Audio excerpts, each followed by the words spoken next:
Abu Bakr rattrape le prophète et lui dit, mais est-ce que tu as quelque chose à me reprocher, ya Rasulallah? Il dit oui.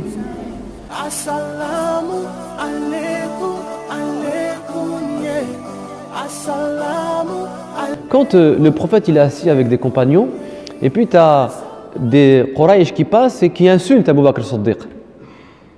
Abu Bakr Siddiq, la première fois, se retient. La deuxième fois, pareil. Et puis la troisième fois, là, il est dépassé par sa colère et il répond au Quraysh. Et là, le prophète se lève et il quitte les lieux. Abu Bakr rattrape le prophète et lui dit, mais est-ce que tu as quelque chose à me reprocher, ya Rasulallah? Il dit oui. Il lui dit, quand nous gardions le silence, des anges leur répondaient à notre place. Mais une fois que tu as répondu, c'est Iblis qui a pris la place des anges et moi je ne reste pas là où se trouve Iblis.